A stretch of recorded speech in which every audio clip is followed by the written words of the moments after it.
todo lo que vos solés, digamos, pronosticar, desarrollar, contás, es terrible cuando lamentablemente tenés la razón y esto lo vemos en vivo y en directo.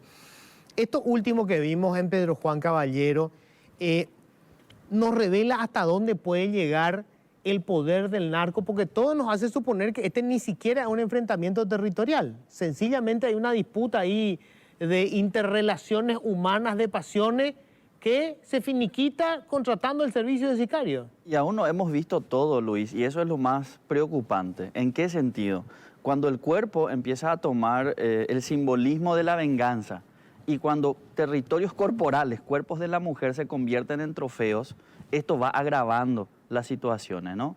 Y empiezan cada vez más las ejecuciones simbólicas en donde la cabeza aparece colgada en una parte, la mano en otra parte, ¿no? En el caso de México eso ya lo tenemos muy presente y estudiado hasta qué punto cuando las pasiones están involucradas se dan los asesinatos más violentos, en donde precisamente se busca llamar la atención sobre la forma en que se mata, y no solamente en que se mata, en que se dispone del cuerpo y partes del cuerpo en distintas partes incluso de la ciudad.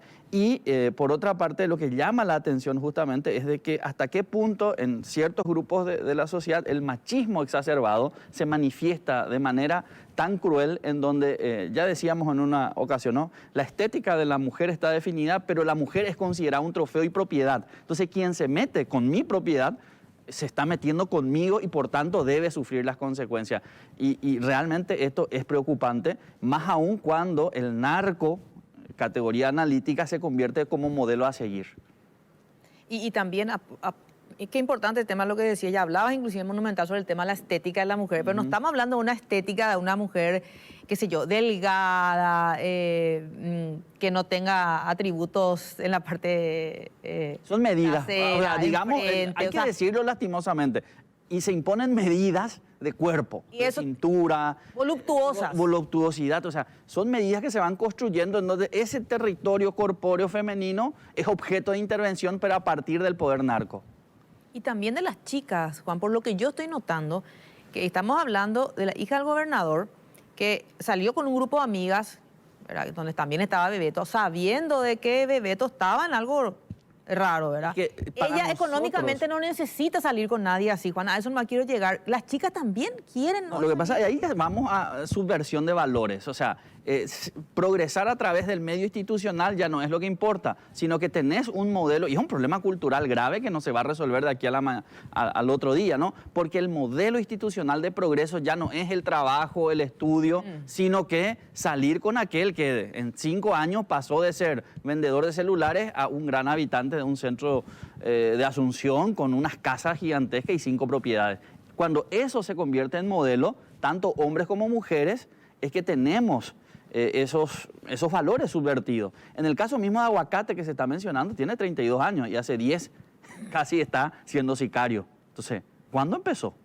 Claro, pero además debe ser tan difícil. Aguacate es el que cayó ahora, al que lo mataron. No, pariente. Aguacate es de los sicarios. Era el ya jefe de los sicarios de Rafat, ¿no? Luego se independizó y hoy es un gran empresario de la muerte. O sea, y es reconocido y dicho por todas las autoridades en este momento, ¿no? Cuando Pechi habla de la tercerización del servicio del sicariato, ahí entra Aguacate. O sea, Aguacate dice, para que los narcos no tengan que ellos ejecutar al que se metió en su territorio o a la disputa por una mujer o lo que fuere, yo me encargo de ese servicio. Ustedes me contratan a mí, claro, y yo me voy y les liquido. Y garantizo un buen servicio. Y ahí justamente entramos ya a discutir nuevamente. Hoy, a una semana y media, ¿eran o no víctimas colaterales, no? Y ahí es que empezamos a decir que efectivamente no tanto, porque la regla del sicario siempre era aquel: no mates a quien no es tu objetivo. Porque si matas a quien no es tu objetivo, vas a guerra más. Claro, vas a tener que sufrir las consecuencias. Entonces, el buen sicario es aquel que solo, única y exclusivamente, aún en las peores circunstancias, mata a la persona que tiene que matar. Ahora, Juan, algo que se rompió definitivamente en la mafia desde su origen, desde la organización criminal italiana, ¿verdad? Y el omertà, la ley del silencio y todas las reglas que de alguna manera las dibujó tan bien y con tanto talento Mario Puzo en sus novelas o El Padrino. Había algunas cuestiones como, por ejemplo, nunca, porque es un negocio en definitiva, esto es un negocio, manejar el mercado negocio criminal. ilícito. El Así mercado que criminal, es un ¿verdad? mercado criminal. Pero se busca siempre, digamos, utilizar bien los recursos, que no haya un gasto innecesario, eso significa también vidas, por Sí, eso es que dicen claro. lo del PSC, ¿verdad? Nosotros protegemos la vida. En realidad es nadie que tenga que morir se muere. Exacto. Donde no es necesario un conflicto armado, no hay, se negocia. Se busca no llamar la Se atención. pacifica el territorio. Exacto. O sea, eso se rompió. Porque si ahora se disputa una cuestión de mujer contratando sicarios en una cuestión aparatosa como esta. Tal vez no se haya roto, Luis, porque volvemos. El cuerpo de la mujer es mi propiedad. O sea, la mujer es trofeo, es objeto de mi intervención y de mi propiedad. Y por eso es que intervengo hasta su cuerpo y sus medidas. O sea, esa es una cuestión que creo que tenemos que seguir analizando y ahí es que se da. Incluso por eso en los códigos de visitas carcelarias, cuando uno va entrando, tiene que bajar la cabeza. Nadie puede mirar a tu mujer en la cárcel. O sea, es así. Y quien haya osado levantar la cabeza puede sufrir consecuencias. Y eso está institucionalizado y forma parte de las reglas de relacionamiento dentro de las penitenciarías, donde sabemos que los espacios son tan pequeños. Entonces, en este caso seguramente vamos a seguir recibiendo información que nos va a llevar a concluir si efectivamente era una cuestión de venganza, era una cuestión pasional, territorial, de meterse con aquella persona que no tenías que meterte, ¿no? Y todo esto se amplifica, perdón, Fito, sí. cuando las instituciones lo permiten. Y ahí volvemos. Crimen organizado no puede sin complicidad institucional. Crimen organizado no puede si no tiene celdas BIT. Y las celdas BIT siempre existieron y existen. Y no es que ahora van a acabarse. Porque no hay siquiera una voluntad institucional desde el Ministerio de Justicia, por más buen discurso que se tenga, de separar siquiera condenados y prevenidos, que la Constitución manda. Entonces, ese tipo de cosas complejizan y hacen que muchas de estas disposiciones que se estén tomando, otra vez, digamos, si decís esto nomás, pero ni siquiera estás separando prevenidos de condenados y tu único sistema de clasificaciones, si es de PCC o es Rotela, realmente nos hemos entregado a... Claro, pero yo quiero ir fuera de la cárcel a la sociedad, a la vida dentro de Amambay, de Pedro Juan Caballero, de Capitán Bado, de todas esas zonas. Pero también... ¿Cómo separás a las personas que trabajan, que tienen una vida normal, de los narcos? Si los narcos son jefes políticos, autoridades electas, comerciantes, empresarios exitosos, entre comillas, ¿cómo pretendés una vida separada de ellos y que no haya víctimas colaterales cuando ellos están en toda tu vida? Es que no hay forma. Y de hecho, y esto los han confirmado en muchísimas ocasiones, ciudades enteras paralizan cuando se persigue el narcotráfico. Y esto pasa cuando el 45% de la economía paraguaya es formal o informal o ilegal. Entonces, no podemos combatir al narcotráfico si no damos opciones en la economía lícita. No podemos perseguir al cigarrillo en Saltos del Guairá si no hay opciones de trabajo en lo lícito. ¿Qué pasó? Febrero del 2019, enero del 2020. La Municipalidad de Saltos del Guairá sacó un comunicado en contra de las intervenciones que estaba haciendo el gobierno central. Cerraron la ruta, el único puente de acceso a Saltos del Guairá fue bloqueada. ¿Por qué? Porque había una intervención institucional para perseguir a cigarrilleros. Entonces, porque no hay opciones en la economía lícita. Entonces, es mucho más allá, esto que planteas también, Fito, de que persigamos, demos opciones en la economía lícita y peleemos el sentido común. Peleemos. El modelo del narco, la estética narco, no es lo que tiene que imponerse. Bueno, ¿y qué hacer en los casos que hablaba la ministra Cecilia Pérez respecto a los guardias cárceles, a los directores, que decía que prácticamente más o menos están contra la espada, la pared, ¿verdad? En el sentido de que no pueden evitar, por ejemplo, el tema de las celdas BIT. Y si quieren evitar, hay consecuencias. No es tan, o sea, realmente yo no creo que sea tanto así, porque hay en ciertos lugares donde hay más orden. En algunas penitenciarías hay más orden y hay cierto respeto cuando se aplica y se nota la racionalidad. Pero sí, hay que tener voluntad política y hay que tener capacidad de enfrentarse a los grupos y de resistir. Pero cuando la cárcel se convierte en un lugar de recaudación y esta recaudación se distribuye en distintos espacios, ahí es que empieza el problema. Claro. Entonces, Porque vos ya sos su empleado. porque ya sos su empleado. Entonces, lastimosamente, hay un ex alto funcionario del Ministerio de Justicia, ¿no?, que decía, Nunca acepté plata porque en la manera que yo aceptaba plata yo me convertía en esclavo. Yo hace poco estaba viendo un documental sobre el tema de la relación de las mafias y el Estado. Y es muy interesante, uno de los principales líderes de la mafia italiana termina preso antes de la Segunda Guerra Mundial.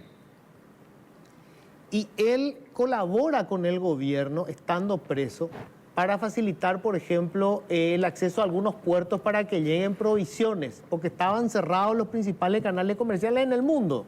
Y la mafia tenía ese control. Y él colabora con el Estado esperando que después le reduzcan la pena. No ocurrió nunca tal cosa, ¿verdad? Y él en una carta termina diciendo, la única organización más poderosa que la nuestra es el Estado. Dice él, ¿verdad? O sea, dice, si el Estado se organiza, no podemos contra el Estado, es así, ¿verdad? tal Y, cual. ¿por qué digo nomás esto? Porque nosotros tenemos la falsa convicción de que no se puede luego enfrentar el fenómeno narco. Y ese es porque lo el Estado no puede. preocupante. Mentira, el Eso Estado es una organización más poderosa que la organización Lo criminal. que decís, Luis, es tan cierto y es lo preocupante del discurso de la ministra Cecilia Pérez. Porque si nosotros analizamos su discurso, progresivamente nos damos cuenta que ella levanta la mano, dice, yo no puedo. Y tanto no puedo que voy a cerrar la penitenciaría de Amambay. Esa no es la solución. Porque si no hay una intervención interagencial, lleves donde lleves cualquier penitenciaría, va a estar ocupada a los 5 días. Bueno, por lo todas las mismo ocurre facciones. con por las lo mismo. declaraciones del ministro Yucio. Sí, lo dice que mismo, van a trasladar realmente lamentable. 100 policías del Lamentable. departamento de Amambay a otros puntos del No, no país. tiene Le escuché sentido. explicar después al ministro Yucio que al no tener pruebas suficientes, después estas personas hacen denuncias o demandas contra el Estado y terminan ganando. Pero a ver, y le cuesta millones de dólares al Estado. ¿cuántos pedidos hizo Yucio o cuántos pedidos hizo Cecilia Pérez a la Contraloría para que se auditen la correspondencia entre bienes y salario? Yo les invito a estos altos funcionarios del Estado que hagan, por favor, esta correspondencia. Funcionarios en los últimos 5 años en Amambay, ¿tienen y viven conforme a sus ingresos salariales o sus esposas, hijas viven en grandes y fastuosas mansiones? Cuando ocurre este tipo de cosas recién, tal vez empecemos a creer de que efectivamente hay una intencionalidad de desarticular la red que opera desde el sistema penitenciario, que es lo que potencializa ese poder. ¿Por qué se entregó este señor? ¿Por qué se entregó y se fue a Pedro Juan Caballero? Porque le era más rentable administrar sus negocios desde la cárcel. Claro, desde la protección pública. Es la protección pública. Tenían ¿cuántos guardiacárceles a su servicio? Claro, en realidad la debilidad de la organización del Estado es que tiene integrantes de la mafia operando Adentro. desde dentro. Exacto. Ese es el está problema. inficionado el Estado, por eso no puede con ellos, porque si no la organización sería suficiente. O sea, nuestro ejército tiene más poder que lo que puedan tener los sicarios. Mucho que más, sí. pero por favor, claro que sí. Entonces, si hay intencionalidad de desarticular, realmente vamos a hacerlo. Entonces, ese es otro discurso que debemos vencer. No es que los corruptos sean más en este país, no es que los corruptos sean los que imponen las reglas en este país. O sea, porque si no es un discurso justificativo. Dice, todo lo es así, quien entra es para robar solamente. O sea, el discurso cultural es el primero que tenemos que vencer y por sobre todo ver muestras institucionales de reacción. Dimabel, ¿están procesadas las personas que estaban al cargo cuando las balas, 13 o 14 balas de Dimabel se usaron para matar a esa gente? ¿Y están procesadas penalmente o fueron apartadas del cargo nada más? Nos falta un poco aplicar la misma metodología que utilizan las organizaciones criminales. Señales claras. Exacto. O sea, los que vendieron las 14 balas tienen que terminar condenados a 15 años de prisión. Y los que recibieron plata deben terminar condenados en prisión. Conste que la Dimabel ya aclaró que fueron entregadas esas balas bajo acta a fuerzas militares del departamento de Amambay y ayer hubo cambio en todas las fuerzas militares. ¿Y dónde están? Claro. A su casa disfrutando del dinero que recibieron. Ahí está el punto cuando las muestras claras que decía Luis, creo que pasa por una denuncia penal, una investigación eficiente y una condena ejemplar. Eso. Hoy tenemos institucionalidad, hay una justicia especializada en Paraguay, desde hace poquito funcionando. Tiene que haber comisos. Tenemos la infraestructura legal. Hay que sacar, dice la ley. Tenemos Senavico. Senavico tiene que apropiarse. Los bienes de Messer, en ese sentido, tenemos un ejemplo. Pero no tenemos que quedarnos con uno nomás. Un funcionario que recibe desde 1 millón a 10 millones tiene que ser objeto de intervención, porque de lo contrario es que vamos a esa naturalización de los modelos criminales.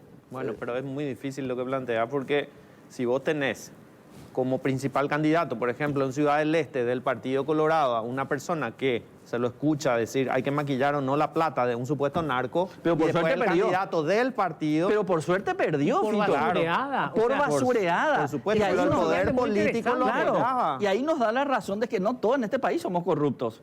Y que aquellos que dicen todos somos corruptos en realidad están justificando. Claro. Ese es el punto. Sí. Ese es el discurso que determina. Ese es el discurso. Todos luego son No. así. Y en el caso de Ciudad del Este, esto es un ejemplo Creo que concreto. es uno de los fenómenos más interesantes de los últimos tiempos. Exacto. Ciudad del Este y toda la zona del Alto Paraná era considerada la zona más corrupta del país. Sí. Estos son corruptos hasta los tuétanos. Y nos están dando ejemplo. Y resulta que la mayoría de la población reventó a los dos partidos políticos tradicionales con toda la plata que pusieron.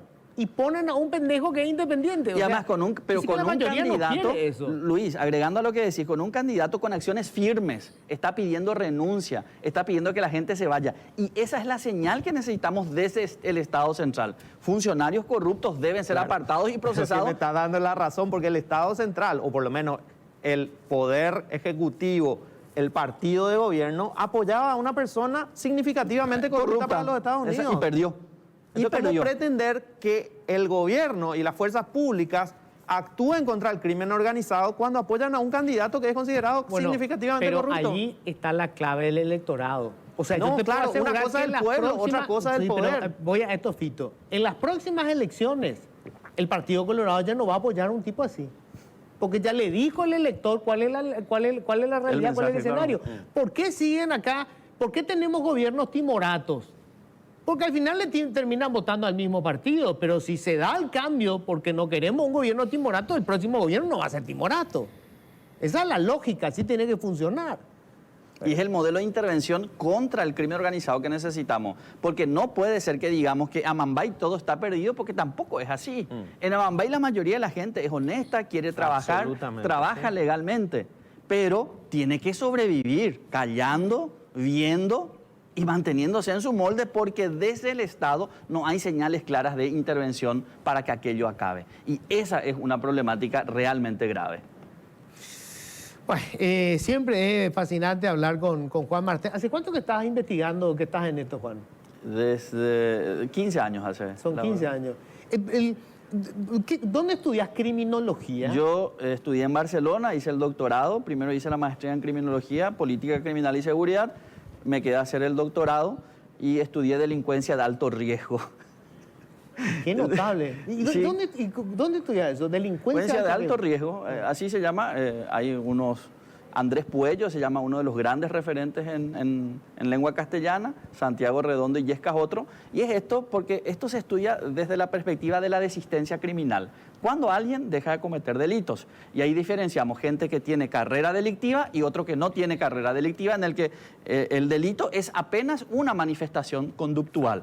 Entonces, delincuencia de alto riesgo es aquella persona que tiene una carrera, empezó temprano normalmente y continúa por mucho tiempo. Entonces, la idea un poco es conocer qué condicionamientos estructurales, sociales, familiares determinan que siga en la delincuencia o se aparte. Y así empezó mi pasión Claro. por la criminología Toda y la el PCC y tal. toda la teoría la hiciste afuera y el trabajo de campo. Aquí, exacto. Y de hecho, Un buen laboratorio para aprender. Ahora, Juan, y con fondos públicos, eso yo quiero aclarar siempre, esto con fondos públicos, trabajo en la Universidad Nacional de Pilar, en la Universidad Nacional de Canindeyú, en Saltos del Guairá, doy clases de criminología en Curuguatí. Entonces, todo este aprendizaje es gracias al Estado y al dinero público. los que son sujetos de tu investigación nunca te llamaron a joder. Hablo con ellos, nos ¿sí? entendemos, sí, claro. Ah, qué bueno. Eso es lo que te Claro, porque él es. ¿Qué cosa, no? Él pues no es un fiscal, él pues es un No, estudioso pero del tampoco tema, a los ¿verdad? fiscales. Eso decía aquí alguna vez el fiscal Volpe, si es que no me equivoco. Él decía, si vos no trabajás para ellos, si vos no tomaste plata de ellos Claro. y haces tu trabajo y los metes presos, te respetan. Sí. Ahora cuando vos Exacto, así mismo, ese es el código. agarraste plata del crimen Y después te organizado haces el y después sheriff. le traicionás, ahí te van a matar. Nunca te matan cuando vos cumpliste la ley, porque hay una lógica, ¿Saben dice, qué? se aguanta tu bronca. es tu bronca y tenés que chupártela si te agarraron bien. Los únicos casos en que mataron a fiscales o jueces son quienes prometieron, tomaron el dinero o el beneficio, porque puede ser un departamento, puede ser lo que nos imaginemos, y actuó por traicionando, mueren. A ver, para cerrar nomás, lo que te iba a preguntar, Juan, por eso te planteé lo de dónde estudiaste, etcétera. Desde el momento en que esto se convierte en ciencia, es decir, se investiga el modus operandi de la mafia, la evolución que ha tenido en diferentes lugares, la lógica nos dice que la ciencia hoy también aporta recursos de cómo combatir este fenómeno. Yo te pregunto, desde el Estado paraguayo, ¿se aplica alguna de esas reglas? Nosotros justamente ahora sacamos unos 10 puntos que consideramos se debe tener en cuenta para abordar una política de seguridad. Y lastimosamente no, salvo el Poder Judicial que está trabajando con una justicia especializada, porque necesitamos especialización para el abordaje de estos fenómenos. Un fiscal ordinario no puede hacerlo, porque exige, además de conocimiento, coraje, y exige además una gran gana de enfrentarse a una estructura que muchas veces se muestra muy poderosa. El discurso aquel no podemos hacer nada contra esto no adelanta nada a la hora de abordar este tipo de situaciones. En el caso brasileño, que es otro gran laboratorio, el fiscal que investiga este tipo de cosas vive bajo custodia 24 horas hace más de 10 años. Claro. O sea, lo mismo ocurría en Colombia. Se mueve con auto blindado, su casa está blindada, o sea, es entregar su vida prácticamente al servicio del Estado, de la pacificación, con ese costo. Y cuando el Estado...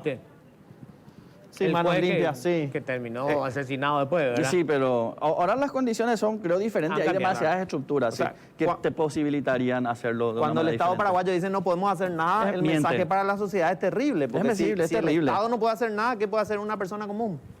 El Estado puede hacer y mucho. Necesita voluntad política y necesita ganas de funcionarios con capacidad, y que hay muchísimo, tanto en la Policía Nacional, en la Fiscalía, en el Poder Judicial, hay muchos. Ahora, por último, no, para cerrar, lo último que sucedió durante la madrugada, el papel que aparece sobre el cuerpo de este hombre, de Derlis, no recuerdo el apellido, que estaba en el Kia con el supuesto Campana.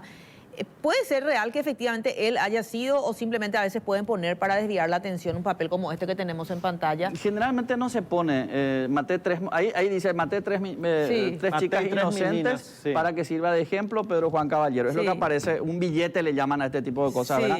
Generalmente es verdad, generalmente es verdad porque nadie se atrevería a usar el nombre en vano, no pronuncies mi nombre en vano, ¿no? Claro. O sea, esto es... Supuestamente, esto es también un mensaje, esto está mal. Esto está mal, claro. Entonces, y no forma recordemos parte la del lógica negocio. que siempre venimos insistiendo y vos recién recordaste.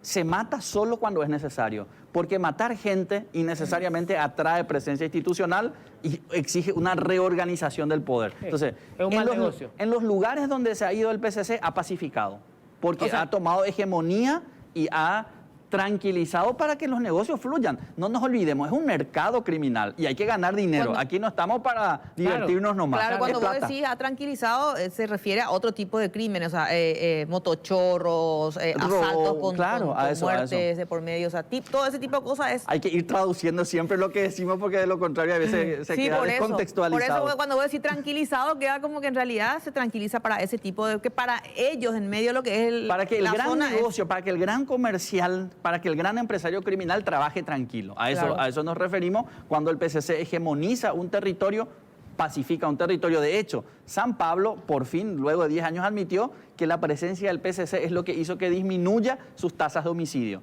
Brasil tiene 30, San Pablo tiene 6. Nacho. Claro. Sí, porque su gran negocio no es que muera gente. No, es que venda... El negocio es que se venda la droga. Porque eso es un negocio. Y la mayor parte ni siquiera se vende en el mercado local, como pasa acá, ¿verdad? O sea, pero Juan no se compra la droga. Pasa la droga, pero no se compra. Juan, siempre es un placer hablar contigo. A las órdenes siempre, un gusto.